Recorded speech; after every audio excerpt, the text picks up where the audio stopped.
Hey, Trailblazers. There's always been one stop between Houston and the Guadalupe Mountains that has mattered to me the most, and that's my stop at Mom's Kitchen Express in Van Horn, Texas.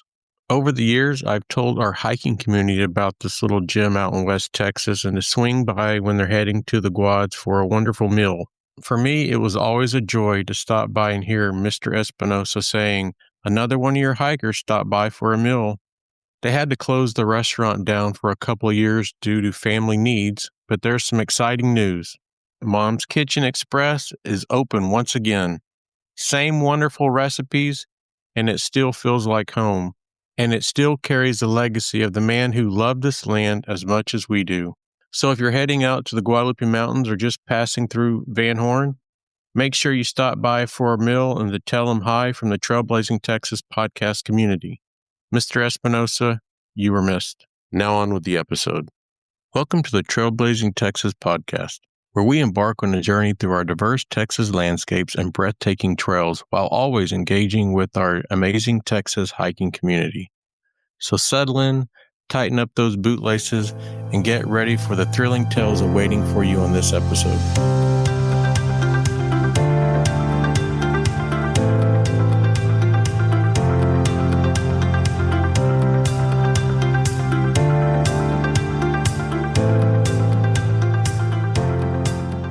Welcome to the Trailblazing Texas podcast. I'm your host, Jason. You have heard the names of our next guest many times and the stories that go along with them. I would never, ever, nor would Lori ever let me do anything dangerous without them. So it's either one or both that will come on the adventures. So coming back to the podcast, we have Henning and Sam. Welcome. Hey, thanks for having me. So, to the listeners, this episode is going to be a trip report about our latest Guadalupe Mountain trip. We attempted to traverse the Frijole Ridge. And just to kind of give you a little background, it's a prominent geological feature within the Guadalupe Mountains. It connects Pine Springs to McKittrick. It is defined as challenging. Most of it is off-trail bushwhacking, scrambling, route finding, ridgeline. And we attempted it, and this episode will discuss all the fun facts and all the things that happened on our trip. So first and foremost, this will be a question for all of us.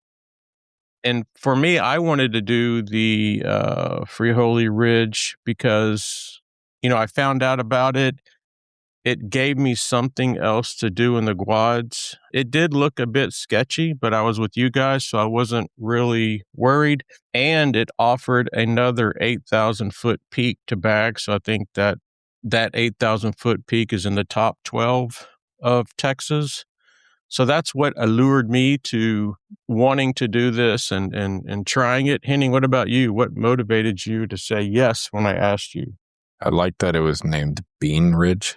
And that was more or less it. I also knew there was a radio tower up there. Yeah. And it looks cool from the road. Oh, yeah. I forgot to mention to the listeners, when you're heading up from Pine Springs to McKittrick, if you look to the left while you're on Highway 62, we're talking about that whole ridge that you see from the highway. So, Sam, what about you? Same question. What motivated you to come on this hike? I guess it's just anytime you ask me to go do something, I do it if I'm close enough. Yeah, it's not too far for me, and we always have fun as long as my car doesn't break down. And that should never happen because your car's new. Yeah. To the listeners, you need to go back to listen to Sam's episodes. Early in the podcast, there's a story behind car breaking down and me having to go pick him up on our adventures. It happened twice in a row. And the last time it was permanent. Yeah, last time I killed my car. But yeah, I just like going on these adventures with you guys. So I'd probably go, on anytime you hit me up and want to go there, I'll say yes. So Yep, absolutely. All right, Henning, going into this, what was your individual expectation? I thought it would just be another walk in the woods. Stan, what about you? Yeah, I guess I definitely didn't think it was going to be as hard as it ended up being. I looked around a little bit. I guess I knew that like most of these trips I go on with you are pretty challenging, but I guess I just was expecting kind of something like we had done before where it's challenging but doable. Yeah, and so I knew it was going to be challenging because there's not a lot of information out there on it. There's not a lot of people doing it. I don't even think people even think that it can be done, like most people. And so the research that I did, I just knew that there was one part where there was some class 3, because of that video there that we found that there was some class 3 and it didn't look horrible, but I'm afraid of heights. So I was like, okay, how am I going to manage that?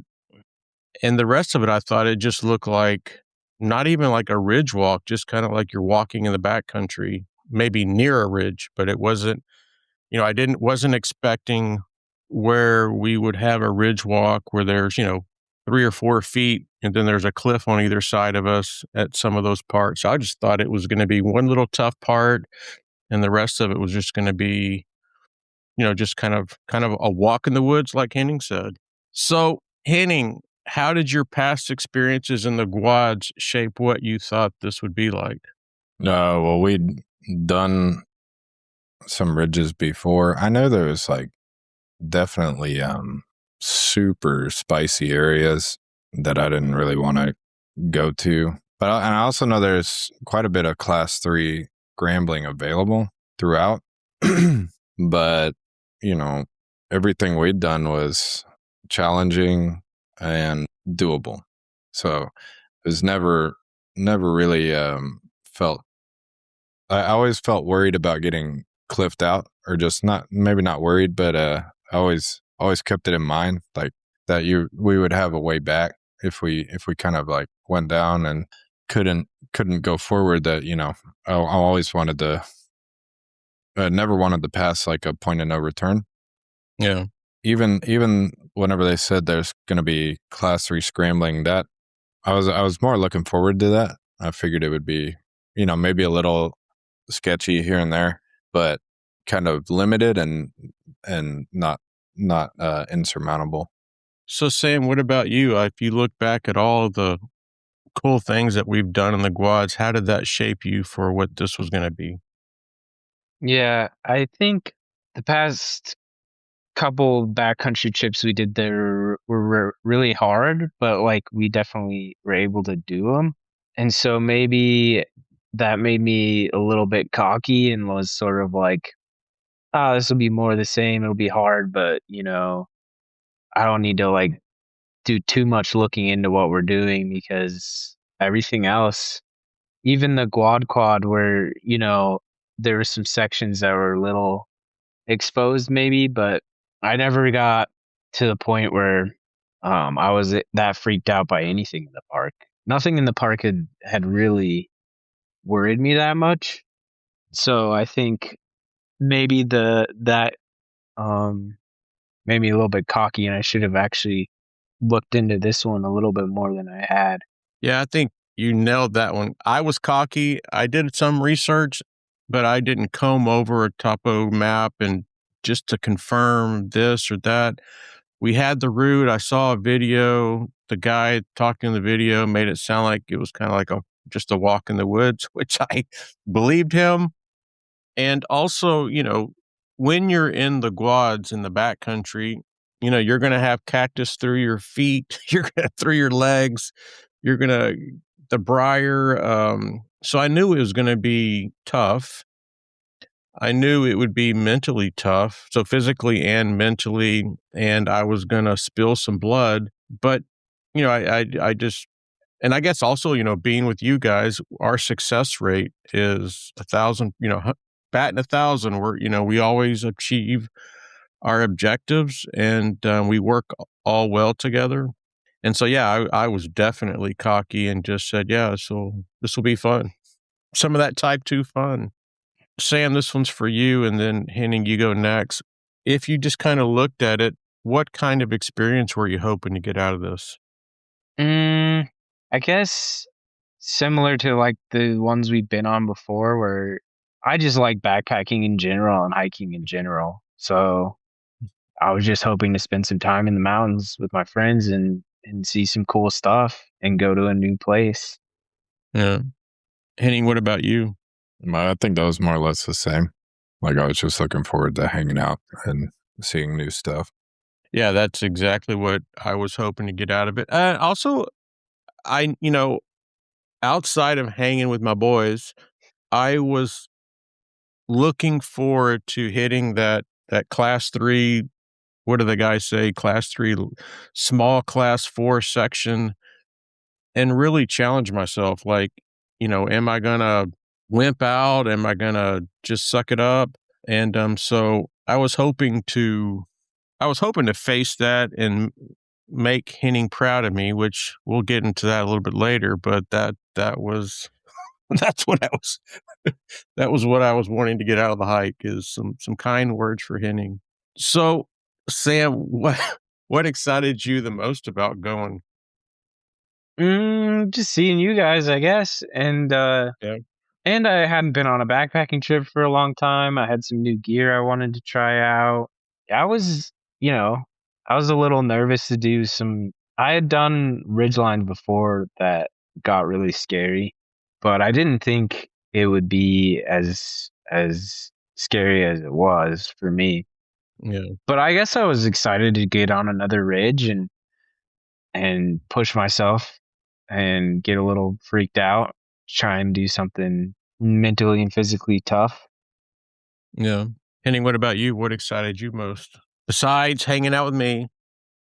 Yeah, hanging out with Sam for sure. And yeah, I like the idea of the ridge. It looks really cool.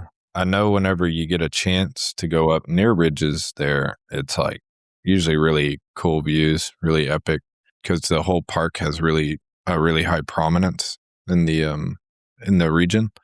So it's like really impressive usually. And there's a lot of spots that were that.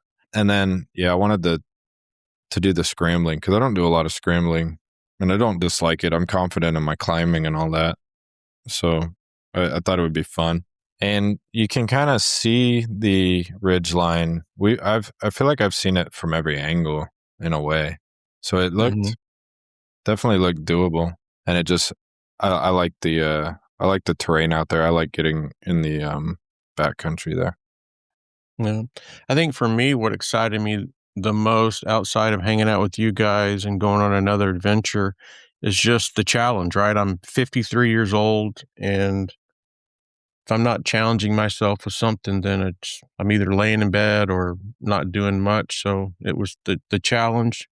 And then also seeing another aspect of the Guads, like I've hiked, backpacked the whole park, and just to be able to go out and be immersed in an area that most people will never see, never be in. That was exciting for me. So to the listeners, you're probably asking yourself, how did you land on the route that we took? Well, there's only one route. It's a ridge.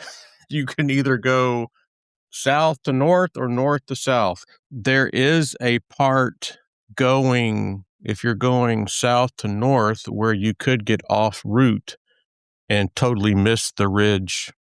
I know it sounds kind of weird, but Leah warned us about that. The times that we've talked about not doing it, but just kind of what it would entail is that, make sure you go to the right, because if you go to the left, you'll you'll miss it.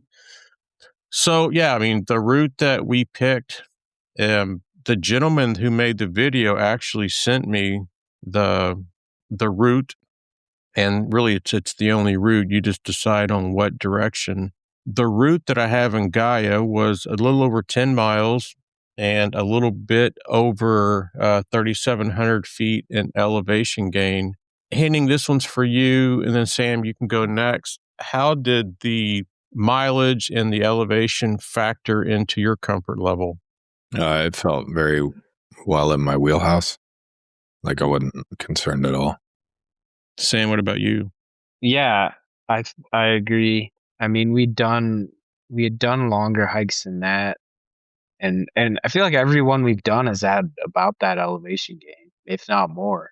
So I wasn't too worried about it. I was like, well, I guess we'll get into this more later, but we were going back and forth on whether or not to do it in 2 days or not. And I was like, well, if we do two days, that's like almost nothing. Like we're gonna have a ton of time to kill because No. it won't take us that long. So yeah, I guess I didn't think it was gonna be that bad, but those are hard miles. Bushwhacking miles are different kinds of miles. Oh, absolutely. And my answer is going to lead up to something a little bit later, but I looked at 10 miles and 3,700 feet of gain, and I'm like, oh, this is nothing. Like, why would we not day hike this? Sam, you and I did, the first time I met you, we did probably a little over 20 miles heading out the bush, and then the hunter, and then the secret spot, and, all these things. The quad was over 10 miles with way more gain. So yeah, I looked at it and was really seeing that and let my guard down like, oh, this is nothing. This is, this is nothing. Even though it's bushwhacking and all that, I still was like, yeah, this is, though there will be some difficulty going at Bear Canyon because the route that we chose, the direction, that we chose was to go from south to north. So Pine Springs to McKittrick. And, Bear Canyon is probably one of the toughest ascents in the park. So we knocked that out early. And so I knew that was going to be tough. But yeah, I looked at the numbers and kind of not giggled, but kind of giggled like, oh yeah, this isn't nothing. Oh, was I wrong? Probably the most important thing, and this is really to the listeners, that if you're planning a trip in the Guads or you are planning to do, really a trip, any kind of hiking, especially at elevation, especially in the backcountry, and also if there's any off-trail navigation and stuff, the weather is probably one of the most important things to monitor. So, Henning, when did the weather forecast start to become important to you for this trip? Like, kind of like how many days out did you start paying attention? You can only plan out like so far because of weather, especially in the mountains. But I usually start at, honestly, like 2 weeks just to get a rough estimate of like if it's going to be super cold, because they can usually be right if it's like the general temperature is going to be like wicked cold, or if it's going to be a warmer experience in that time frame. Sam, what about you? I think I looked it up earlier that week, right before we left that week, the week of, and I saw that it was going to be windy, but the way it was really predicted to be quite warm. But yeah, I saw the wind in the forecast, but I didn't think it was going to be as windy as it was. And when we got there, the ranger in the visitor center said it was going to be, do you remember what he said? 60 miles an hour, something like that? Yeah. And I was not expecting it to be that high. And I think maybe even online it was saying it was going to be less than. Yeah, mine too. It was saying that it was going to be between 25 and 35, and I think that's what it was. For me, I start looking about 3 weeks out, and it's like Henning. And this is, don't put anything into what I'm about to say. This is just me. I like to get a flow. I like to get, because you can kind of start to see a direction of the weather, and so it just gives me a feeling. So about 3 weeks out, I just start looking at like today, and then I look tomorrow, and then I say, okay, well, I remember yesterday it said 65 mile an hour winds, and then today it's only 20 mile an hour winds. So I like to get a flow. And then probably about 2 or 3 days out, I really start to focus on the weather and then start to think about, okay, what has been over the last few days, the weather conditions. And then also I start thinking about, okay, and this leads into the next questions. What weather conditions will be present to make this a no-go? And so for me, and this is a mistake, I didn't do, I should have pulled out the topographical map to really see on some of those ridge walks how steep the sides were and how narrow, because I was like, okay, well, it looks like most of it is going to be kind of just you're walking next to a ridge, kind of like Sam when we did El Cap. You know how you could walk over to the ridge and kind of walk along it, or if you didn't want to, you could just walk away from it and still get to where you're going. So I thought most of it was going to be like that. So I was like, all right, 35, 40 mile an hour winds, 45 mile an hour winds. It's going to suck, but we can do it. And then if it's going to be gusting, that class 3 part, we can, just wait until the wind kind of dies down and then maybe do it. So that's kind of how I was thinking about it. But did you guys, Henning, did you have any weather conditions in mind that we would get there and you're like, yep, this is a no-go. We need to do something else? Yeah, thunderstorms. I don't like being in the mountains with lightning. That's my... Yeah. What about wind? No, I would deal with pretty much any wind unless it was getting to be like super extreme hurricane level, because wind gets high in the mountains. Yeah. Sam, what about you? I guess if there were lightning storms, that would make it a no-go for sure. Yeah, I don't think there's any amount of maybe. Yeah, if I saw that there was supposed to be like insane winds, like 80 mile an hour winds, I would have been concerned, obviously, and I think that would have been a no-go. But I don't think I was considering that. So during this whole planning process, did either one of you have any concerns that kind of stood out? I was concerned it would be too warm. I was actually concerned about the heat because it was like, yeah, it was relatively warm out there. It was, yeah, for sure. Sam, what about you? I remember we talked maybe a week before on the phone, maybe 2 weeks, and I hadn't really looked into the what we were doing basically at all. And then you were like, you kind of laid it out for me. You're like, this is gonna be kind of crazy. There's third class stuff on it. And then I was like, okay, I'm gonna actually watch this video. So I watched the video that you sent me because I've done a few third class, fourth class, even like fifth class like hiking things, and yeah, it gets scary. I've had to bail before on a third class route here in New Mexico because I got too scared. I was just like, it's not worth it. No. So when you told me that, I was definitely a little concerned, and then I watched the video, and it really didn't seem that bad from what he was made it look. He was talking about it, and so then I basically thought we got it in the bag. It'll be fine. Henning and Sam, this is like an open question. I don't remember before we started the hike us discussing about any kind of a bailout plan if things went south.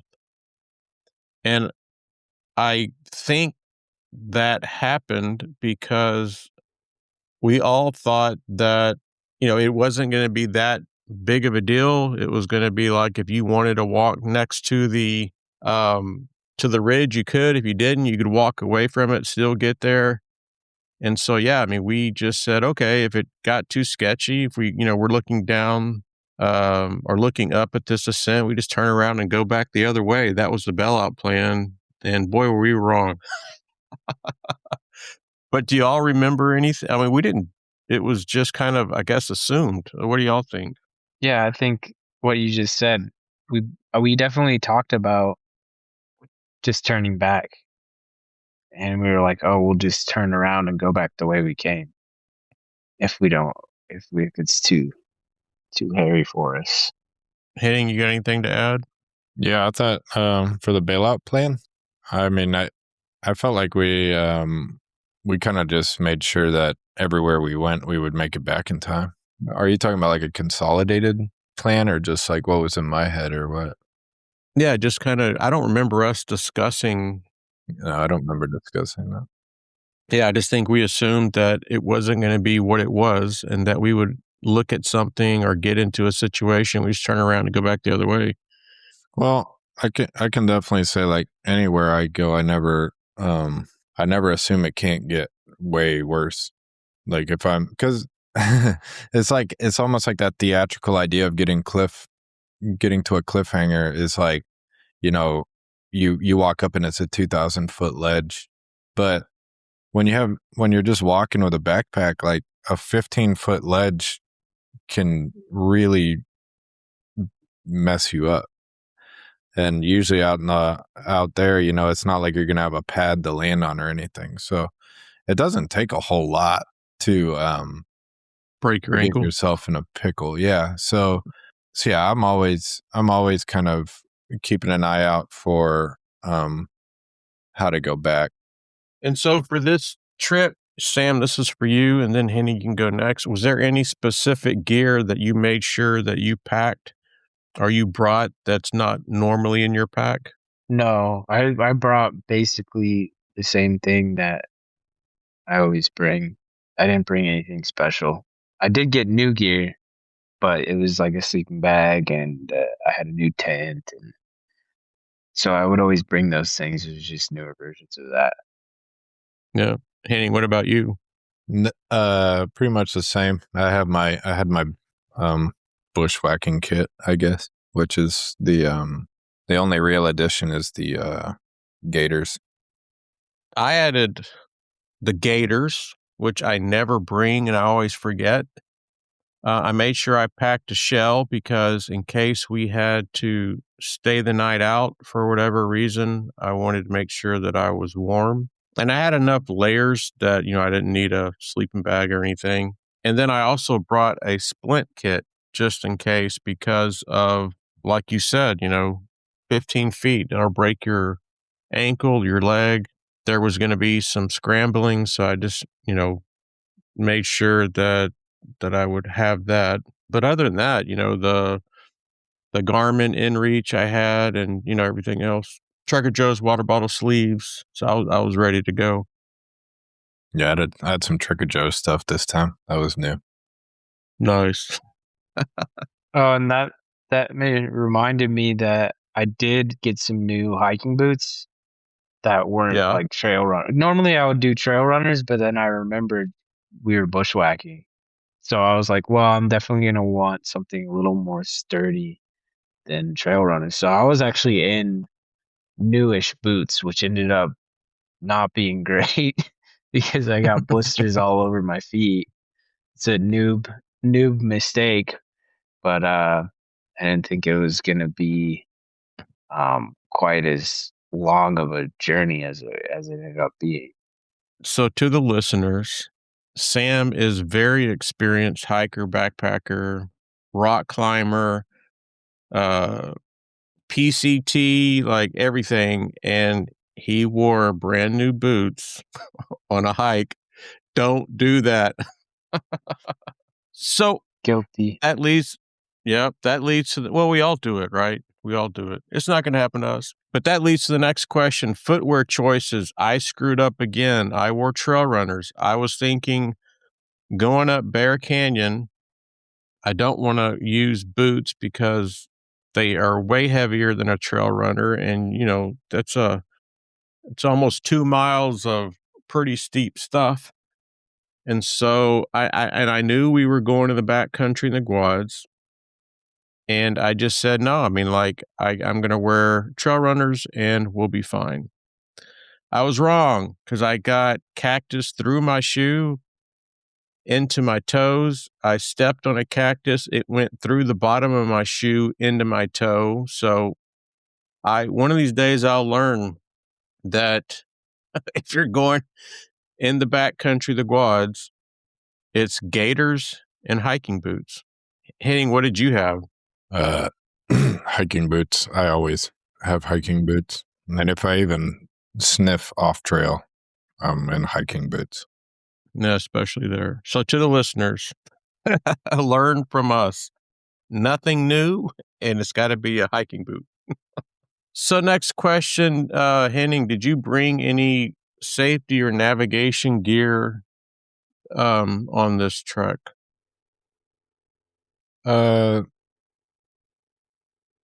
Navigation, I had Gaia all set up. I had the route like prepared. I'd gone over it, and I looked for kind of what you can look for, which is there is a spot that it makes you want to walk left, and it's like if you do that, you're just gonna have to go back. I don't think you'd really end up hurting yourself because it's pretty obvious where not to walk, but it does lead you off trail. And then so I kind of outlined the big sections of that. I don't think I brought anything particularly different safety wise. Mm-hmm. Just a standard. I have standard first aid kit for cuts and stuff. Yeah. Sam, what about you? Anything extra for the safety and the navigation piece? No, I just have my cell phone with Gaia GPS on it. And I knew you were going to bring your Garmin. So we had, and then, yeah, I figured Henning would have, I figured we'd all have, so we had a redundant amount of navigation stuff. And I also was just sort of like, I have duct tape on my trekking pole, and I figured you guys would have something if someone got cut. No. Yeah, I had Gaia as well set up and, had it active, the Garmin, the splint kit, which was new, of course, a first aid kit. And then I brought paper map as well. And I also brought an extra phone charger. So I had one for me and then one for anybody else that may need it. So that was kind of pretty much what I always take, but just a little bit of couple of extra things just because of where we are at. And also to the listeners, if you want to do some off trail stuff in the Guads, one thing nice about it is that you don't really lose line of sight too often. Like, you can see in the distance where you want to go, where you're heading. There are times like out by the bowl and stuff where you can get into some forest and you would lose that line of sight. But, the general direction, where to go. And then at some point you'll be able to see again. So it's nice. And especially if you're getting new to this kind of stuff, it's to me, it's a wonderful opportunity to kind of test your skills and learn, kind of like how John and Henning talk about getting into mountaineering. And, Rainier is a really nice entry level mountain you can still die on it, but to kind of get into that and learn. So that's how I think of is the Guads getting into like the backcountry navigation and stuff. It's a rather safe environment to kind of play around. So, all right. So did any of your gear, and Sam, you should be able to jump in on this with your new gear, but did any gear either outperform your expectation or underperform your expectations? Well, so I got a new quilt. I got the Enlightened equipment. I can't remember the model, but anyways, I had a new quilt, and I'd never been out backpacking with a quilt before. And then I got a new sleeping pad. I think I immediately lost the little straps that hold the quilt down to your sleeping pad. So I'd say don't lose those. If anyone's listening has a quilt, try to hang on to those because in the middle of the night, the wind would just blow the quilt off, and then you'd wake up and have to put it back around you. That being said, it did keep me warm. I just have to wake up and cinch it back down around me. So I don't know if I'd call that underperforming because, if I had those straps, it probably would have worked perfectly. And then the pad, I went a little maybe overboard. I think it's And I should have looked this up. I think it's the Cedar Summit. Do you remember? You probably wouldn't remember. Maybe Cedar Summit. It's a big rectangular, super warm. I Yeah. don't know the R value, anything like that, but it's very warm. But it's also heavy. I think had I known we were gonna just try and do it all in one day, I think I would have preferred to do the whole thing with just like an emergency setup where like, okay, if we really can't make it, I won't freeze to death. Just so I would have been more comfortable because my pack was pretty heavy considering we were trying to do it all in one day.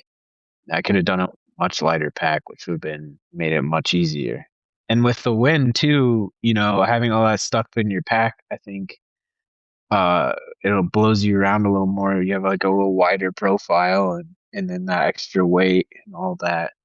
I don't know if I can consider that under performing or more poor planning, I don't think I can blame. It's a poor carpenter that blames his tools. That's what my brother said.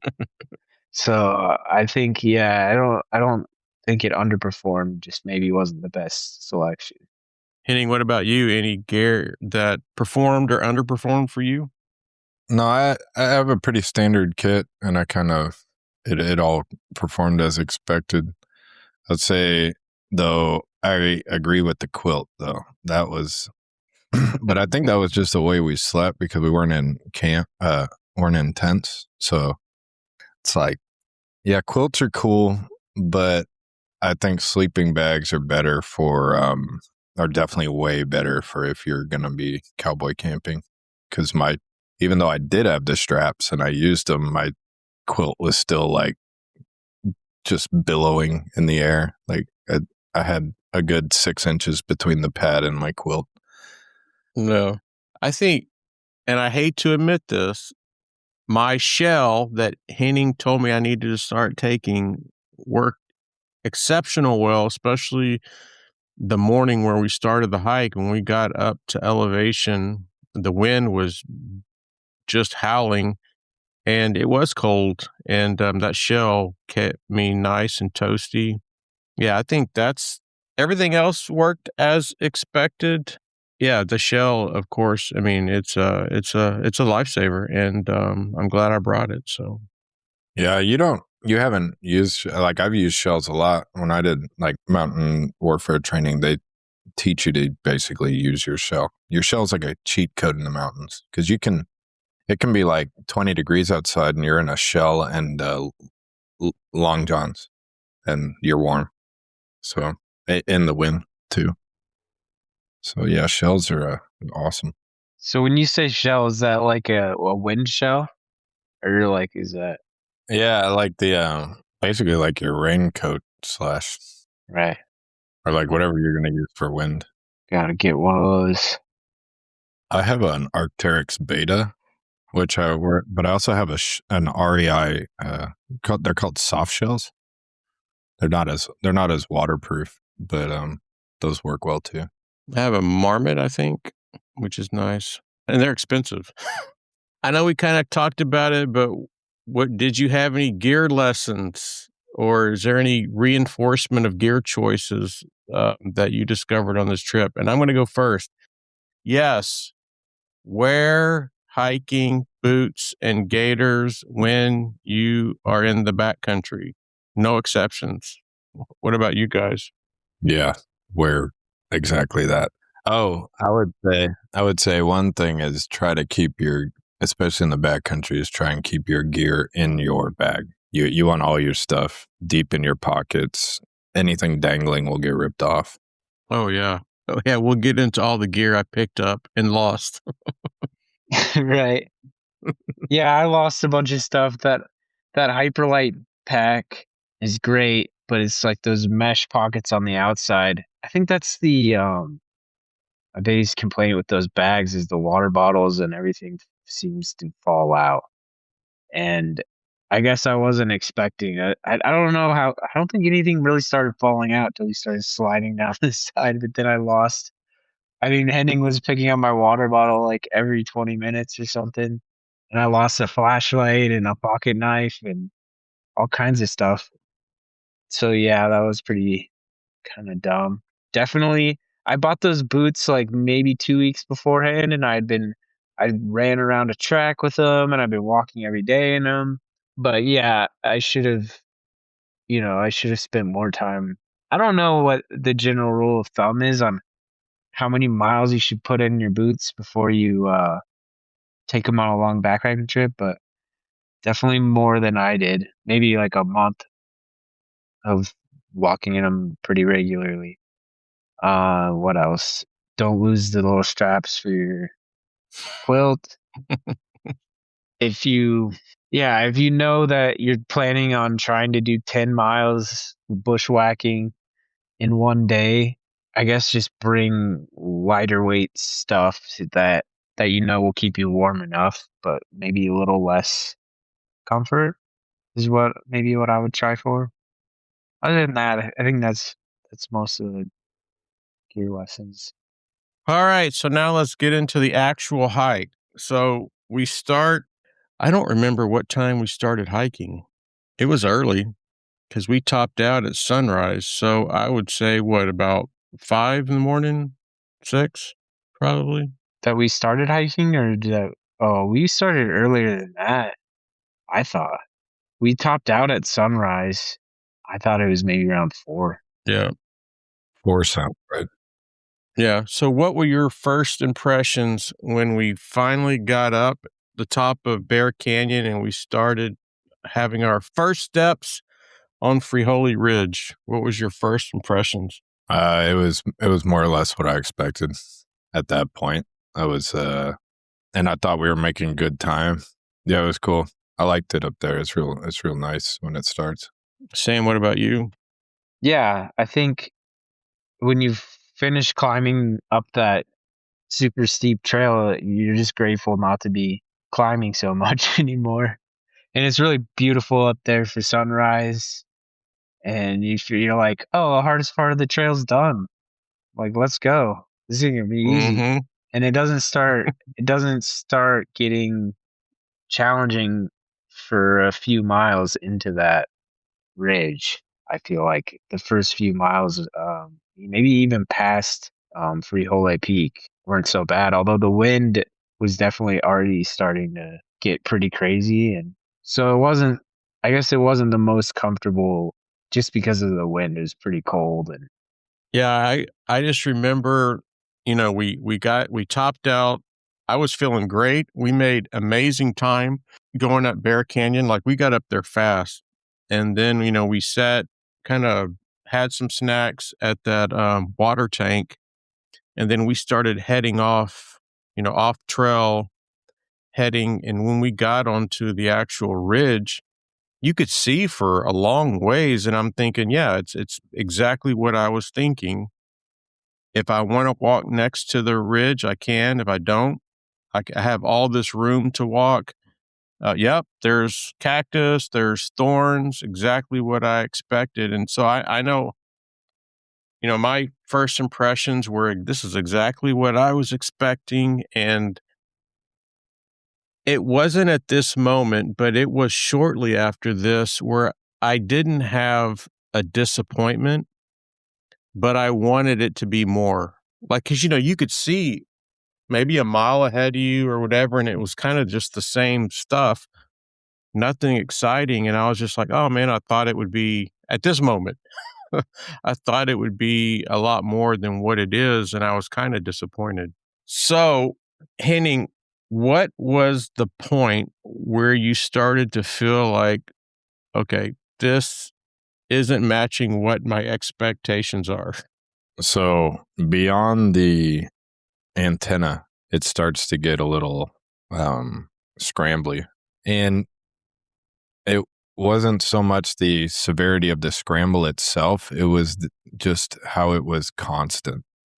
And after I think we did probably a mile or two just of scrambling, I was just starting to be concerned about a lot of things. It just wasn't adding up anymore. Sam, what about you? I think Everything Henning said, but then also a little bit before we got to the antenna, we were having a lot of like these moments where you're like, oh, okay, I got to decide whether we want to go up on top of this rock formation or we got to drop down alongside. And we would drop down alongside, and then it would be the bushwhacking would be really challenging because there's down trees and you're always like trying to move around all these sticky bushes, and then you climb back up on top. And so that took us, I think, it took us a lot longer than I thought it would take us to get to the antenna and through all of that. And I was a lot more tired as well by the time we got to the antenna that I thought we would be, because you look at the topo and it looks like just like flat and mellow and down and not too steep on either side. So I thought it would be easier even getting up to the antenna. And then once we got there and we started scrambling and stuff, I was like, okay, this is definitely, you have to be locked in for this kind of, this is, it feels like walking a narrow ridge in the mountains, you know? Yeah. For me, I don't know when it was, but it was maybe right after the antenna. There was a section where we hit our first ridge. So it was probably, I don't know, maybe a couple hundred yards, and it was probably 3 or 4 feet wide.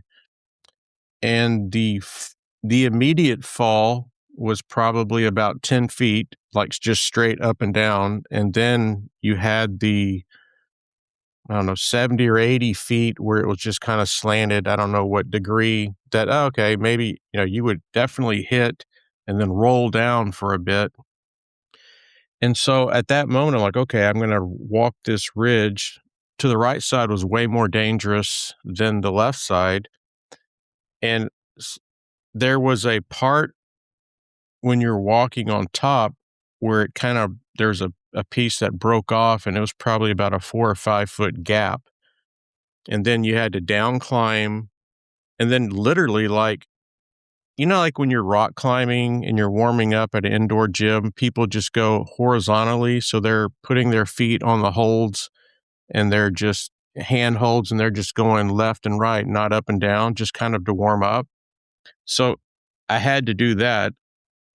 And I mean, the ledge was probably, 4 or 5 inches. So it wasn't nothing that, I'm putting my toe on or something, but you're walking sideways on this ledge, holding onto the top of the rock. And that's when I was like, all right, this has really changed. And now it's probably getting pretty serious, which leads into our next question for Henning. When did you notice or say to yourself, all right, this is serious? I think it was around there because we were kind of on a rock outcropping, and it was a lot of like, basically that type of climbing where you're just kind of going sideways. You're trying to figure out if you need to go up over this or down, or maybe the left side's better than the right. It's not enormous. It's like every move you make is kind of hard. So you're trying not to make too many mistakes. And then that leads you to want to make shortcuts. So there was one part where it was like you could butt slide down a little bit, and the rock, it was kind of domed and weathered. And I started to go down it, and it was like this decision of, should I butt slide or should I not? And I decided not to, because I could definitely see how if you it looked slidable-ish, but there was like a 20% chance that you would maybe uncontrollably slide. And then if you did that, you probably were going over the edge, and it was a pretty devastating fall. Not necessarily like you're immediately going to die, but you're definitely going to be in a lot of pain and then have to climb back up. So it was at that moment, I was like, yeah, we're no mistakes, basically. Sam, what about you? When did it get serious for you? I imagine it's that same moment that you were describing. a little past the antenna, it kind of dropped off, and you're sort of like, okay, now I have to go out on these rocks, basically. It was interesting because I think the guy who did the video talked about this too. It's like a lot of this ridge and probably every ridge is making a judgment call on like, do I want to try and go across these rocks, or do I want to try and get down to where the rocks meet the slopey kind of loose rock and go along the bottom of it? And I think it became really hard to go down around the rocks, because I think mostly because of all the brush and stuff that was growing down there, but also the loose rock and everything. Because when you're on the actual rock face, it's hopefully a lot less likely to crumble apart and slide out from underneath of you. Although, this isn't hiked very much, so you could easily pull something off of the rocks up there. But yeah, it was with kind of that first moment where we had to make a call as to whether to go down or get on the rocks, and we went across the rocks. I was just sort of like, yeah, this is a place where you really don't want to go down. Every time we decided to shirk, to go on the side, you would be in these situations where those plants don't bend and they're just pushing you to fall and trying to get around those. And I think at some point we just decided, let's just go up, and instead of trying to kind of skirt around these inclines. And I'm going to answer this a little bit different. So I already talked about when I noticed it got serious for me, and it was the very first ridge walk. But when I had my first panic was, we were going, Henning was leading, I was in the middle, and you were behind, not just because it just ended up that way. You had to pee or something, so that's why you were behind. Usually you're way ahead of me. But Henning said, all right, let's skirt around this. So we skirted around. It wasn't too dangerous. So like there was probably about 10 foot of rock above us, and we were kind of walking on this, slope, going around under trees and stuff. And somehow I lost, like, I was in the middle, so I'm trying to keep up with Henning, and then you stopped for something, tie your shoe or something, and then we didn't see each other. And I didn't know, or Henning didn't know, you decided just to go ahead and climb up that 10, 12 foot of rock to get up on top. So I'm stopped. I don't see you. Of course, the wind's blowing. We can't like holler for you. And then, Henning's like, you could tell there's some panic in his face because he's like, where's Sam? I'm like, I don't know. He was just back there. And so we climbed up that rock, was walking on the top, and I just knew that I was going to see you, and I didn't see you. Then I started thinking, oh shit, maybe you fell, maybe something happened. So we started backtracking, not realizing you were ahead of us because, you had went up and then just did the fast way. And so you were ahead of us. We're walking back, and I'm thinking, oh man, Leah's going to be so pissed off. We're going to have to call for a rescue. And that wraps up another exciting episode of the Trailblazing Texas podcast. We hope you enjoyed the episode today, and stay tuned for our next episode where we will pick back up where we left off and guarantee to uncover many more hiking gems and share many more tips to enhance your experience on the trail. Until then, happy trails and happy hiking.